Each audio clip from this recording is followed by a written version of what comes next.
if I'm to believe what I'm reading in the newspapers, Harrington, or the link that you sent me, I think Conor's actually. What happened at the weekend? What's he been up to now? Well, it looks like there are unconfirmed reports right now, but he was allegedly involved in a Dublin bar fight. Mm. It's another thing you got in Is trouble that it? for? Hello? Yeah. Well, you sent me the link. I don't know why I do this because Harrington never plays ball. I set him up for him to say it and then never does. You sent me a link to the Irish Mirror saying, "Do you want to read this out, somebody? Because I haven't got it in front of me. You guys Okay. have multiple staff, computers galore, screens. My only screen. I have a screen and a microphone.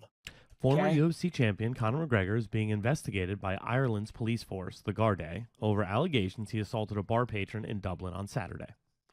The report in the Irish Mirror stated that McGregor is accused of fighting at the Marble Arch pub in Dublin's Drumnagah neighborhood. That outlet quoted a number of sources regarding what allegedly took place. Right. You want me to keep going? Go on. I just want to listen to Harrington Go, try go. to read. Yeah, no, because there was an interesting part that I read where the guys apparently came up to him and they were talking a bit of shit. Apparently, they were saying that Conor was showing off in the pub or something. So a guy said, "We need to have a word or something." And then some guy went up and said that Russian beat the crap out of you or something like that. And then allegedly Conor punched him in the face or whatever. Does it say whether or not the guy pressed charges? It does not. He should, because he's going to fucking jump onto the suing Conor McGregor train. Conor McGregor needs to stop hitting people. He needs to just understand, like, it is a problem. I understand people are going to make an example out of you. They're going to try to take advantage of you, but this guy's going to fucking ruin his career because he keeps on getting into trouble for violent, crazy shit. And it's a problem. That's going to be a problem, you know? And yeah, I don't know. It's just like, it doesn't seem like every week it's a new thing with Conor. It seems like he's just not ultimately a good dude. Well, I don't know about that, but now it seems that there's 3 cases which are pending, which I don't care who you are. That's never good. We've got the phone, we've got the alleged sexual assault thing, and now we've got this assault as well. So that's 3 criminal cases against. And the Brooklyn thing you just mentioned before. before, so now that's gone now officially. I guess that's done. Gone. But you know, all of these things definitely add up. No, absolutely, they all add up. But the thing is, I mean, this world that we live in now, I mean, I was going to make a joke of it before. I said, well, you chat shit, you get banged, But if you go up in a pub and start talking shit to Conor McGregor, a guy that's known to be volatile, a guy that is a multiple division world champion in the past, but you got the balls on you to walk up to this guy and start talking shit and saying, you got hammered off that Russian and blah, blah, blah, and trying to embarrass him in his local pub in front of people that he knows. You know what I mean? What do you expect to happen? Now I'm not saying Conor was correct in doing that, but the guy wasn't also correct in verbally assaulting him either. Now, again, it looks like I'm making excuses for him. I'm really not. You got to control yourself. I learned the hard way. I had some problems with the law when I was a kid. There we go. My light just ran out of battery. I'll just turn that up. Yeah. I got to remember to charge the battery of that light for next week or the next show. I'll open this. Natural lighting. But anyway, so where was I? Yeah, we were just saying that the guy's kind of a dick too, and I agree. I mean, I've seen this happen, multiple times where you just get guys that whatever is they're drunk, they want to show off, they think that this guy's not going to do anything because he's a star, he's a celebrity. I'm just saying, if I'm Conor McGregor's friend, lawyer, agent, manager, whoever it is, I'm like, dude, just fucking walk away every time. You have people that are actively, when you're that massive of a star, if you want to go out and party like the way Conor does, apparently, because he's out every weekend in a new thing getting hammered, just expect there's going to be some other drunk dickhead there that's going to try to show off in front of his friends or in front of his girlfriend, and you're going to keep on getting arrested, you're going to keep on getting sued, and you might have trouble getting into the country at one point. Oh, absolutely, you'll have trouble. I have trouble all the time. Yesterday, I flew from Manchester to London. British Airways very kindly cancelled our. What happened there? I saw you went to social media. You were like, "Fuck this." Did you get your voucher? I did the US Louis J. Gomez, or I tried to do the Louis J. Gomez. Go to Instagram or Twitter, kick up a fuss. They did reach out to me, but they didn't help me. So I wrote a very scathing complaint. So I had a flight at 2:30 down to London for 3:30. Fly out of London at 5:30 to LA. They canceled the 2:30 flight. Therefore, we had to fly at 8:30 a.m. We're going to get to Manchester an hour before that 7:30. We had to return the rental car. Basically, we had to get out of bed at like 4 a.m., Right. go to Manchester, and then we had a 6-hour layover in Heathrow Airport, which is a long time. Now, I had a business class ticket because the UFC paid for it. My family were in premium economy. A lot of people were talking shit on the tweet saying, why aren't your family in business class with you? It's like, well, I'm not paying $40,000 for 4 flights, okay? I don't care how rich you are. If you're going to do that, you're a moron. They're in premium economy. One of them is 8 years old. It was like he could fucking lie there and, you know, it was bigger than his bed. Anyway, I went up, I said very kindly at the lounge, I said, hi, listen, I've got access to the lounge. British Airways canceled my flight. You know, I've got my family here. We got a 6-hour layover. Can they at least come in the lounge with me, please? Seeing as you guys did cancel our flight. Right. Nope. And they were also very rude. They were very, very rude to me. So I took to Twitter and then they reached out and they tried to help, to be fair, but they wouldn't give us access to the lounge, which is all I wanted. I didn't want free flights. I didn't want credit. I didn't want anything like that. I just wanted my family to be able to join me for the 6 hours and sit in a little bit of comfort. And nothing. That's Did they offer you a voucher at the very least? Nothing. But anyway, we were talking about McGregor. We went off on a tangent there. Listen, at the end of the day, you got to learn. Go split screen, please, Harrington, or Bobby, whoever it is. When I was younger, I made plenty of mistakes. You know, I got into a lot of fights as a kid. And ultimately, you got to get a hold of your emotions. You can't go around doing that because you're going to pay the price, you know, and, you know, eventually when you do enough shit wrong, you pay the ultimate price and you lose your freedom. You go away to prison. Or you get hurt. Something really dumb happens. You know, somebody said that Kelvin Gastelum was in an interview and he was like, dude, I don't like the beef between Conor and Khabib because it's getting so volatile and these guys are getting so passionate.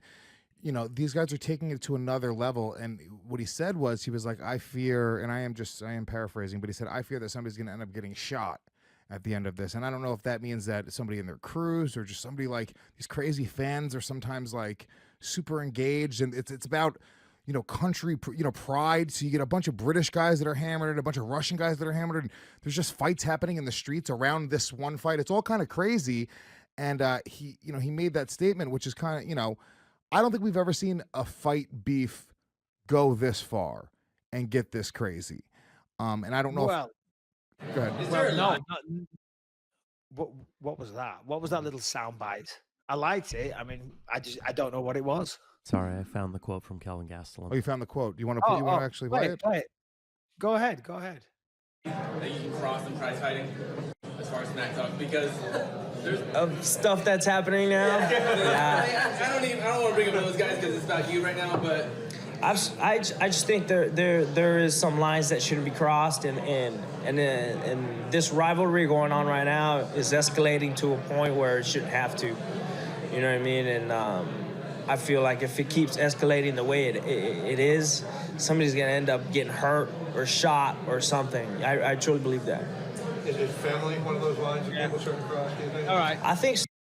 You shouldn't mess with people's wives. You shouldn't mess with people's family. Yeah. He's right. You shouldn't mess with people's lives. You shouldn't mess with their religion. Split screen, please. Religion, wives, family, all that type of stuff. But they have been doing that. You know, I mean, of course, last week Dana White stepped in, didn't he, and said they're going to speak out to both camps after, what was it? Conor said, your wife's a towel or something like that. And then there was all this racist backlash. It wasn't really racist. That's just Conor trying to talk a bit of shit. I get how it's obviously perceived as racist. You know? It is a little bit, but I don't think it's as the problem is when you make a joke like that. Good. No, I was just going to say, I don't think that was his intention. Of course, it's offensive to Muslims, but I think he was just trying to poke fun at Khabib and offend him. I think he's trying to bother Khabib. And I think people, instead of going like, okay, he's obviously doing that just to piss this guy off, and he knows that's going to be the thing that gets at him, other people will become outraged for it, and they're taking it very personally. It has nothing. If Khabib's wife if Khabib wasn't Muslim and his wife was, he was Christian and his wife was wearing a fucking whatever, he would just go for there. Whatever the lowest hanging fruit there, I think Conor would just attack, and whatever's going to sort of get the biggest reaction. The problem is you have people that are extremely passionate about this, and you're attacking a culture, you're attacking a religion, also a religion where people fucking do crazy shit in the extreme versions. So it's like, it's not that crazy for some crazy Muslim fan to say, fuck Conor McGregor, dude, he's attacking my culture. I'm going to, do something crazy. I understand what Calvin's saying. What do you agree with Calvin? Do you think, from your understanding, is it that crazy, or is that a little blown out of proportion? No, I think maybe he's got a point. I was kind of sidelined by the hair a little bit. I was struggling to make sense of what he was saying. It looked like he put a face on. It looked like he stuck his fingers in an electrical socket. His hair was ching. But anyway, whatever. God bless you. Good luck this weekend, Calvin. He's got a point because, as you say, Khabib is Muslim, and fanatical Muslims are crazy and do some crazy stuff. And if he continues, but there's crazy people in every walk of life, Yeah. So, I wasn't just slandering Muslim people there, far from it. But, it's maybe getting a little out of control. I know that Conor then tweeted out, "Oh, listen, your wife's a goat," under there, and then he quickly deleted it. If I was Khabib, I would have tweeted back, No, Conor, you're mistaken. I'm the GOAT. Boom! Remember? I made you tap in round 4. I'm the GOAT. That would have been great. Khabib really missed the trick there. He really missed the trick. Khabib, step into my office. Khabib needs a writer. Why don't you just start writing his Twitter? Yeah. You could be his Twitter manager. Is that what you think my life has come to, Lewis? I need now to be Khabib's Twitter manager.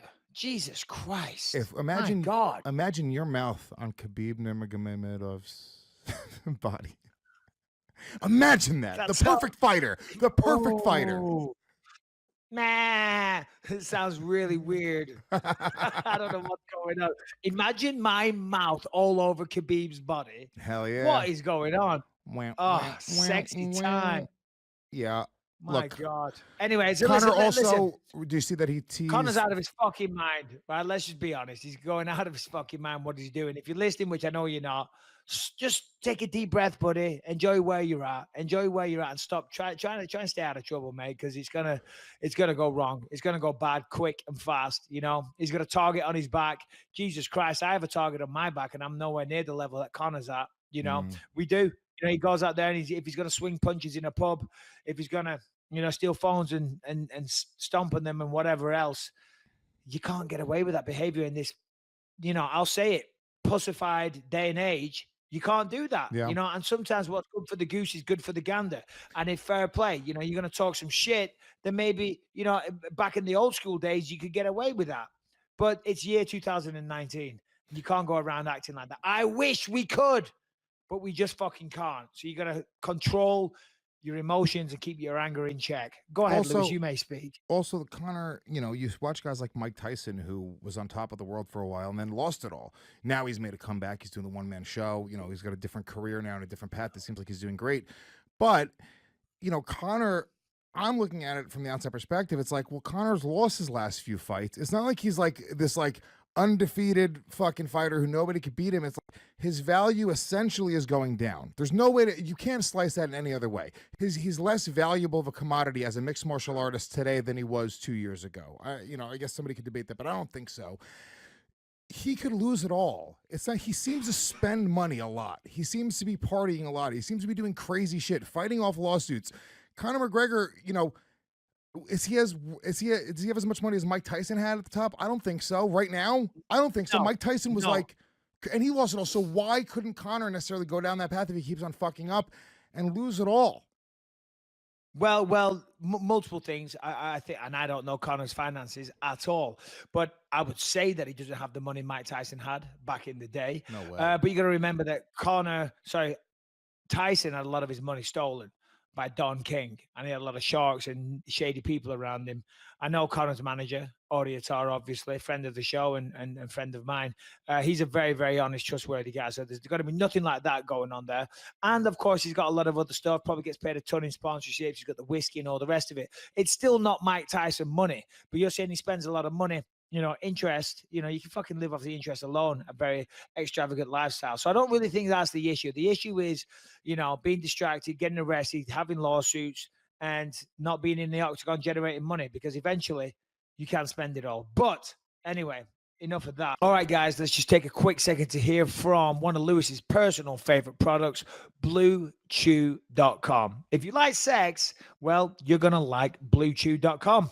Blue Chew offers men a performance enhancement for the bedroom. Wouldn't you like to last longer and go an extra round? Well, Blue Chew makes the first chewable with the same active ingredient as Viagra and Cialis.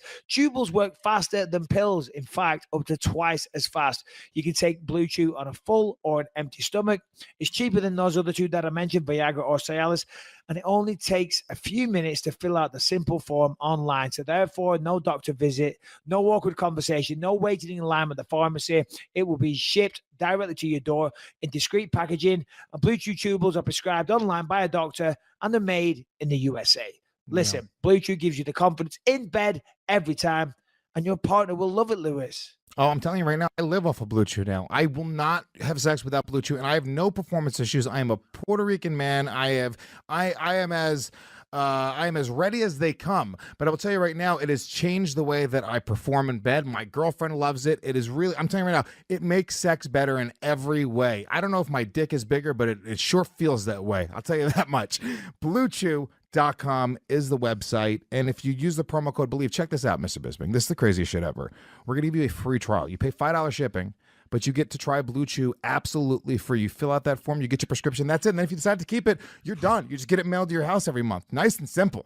That is simple. It's very, very simple. So listen, if you want to enhance the bedroom performance, if you want to make your lady or your boyfriend happy, then please give it a shot. As Lewis said, just pay the $5 shipping. You get a free sample. That's bluechew.com. And the promo code is BELIEVE. Make sure you use that code, please.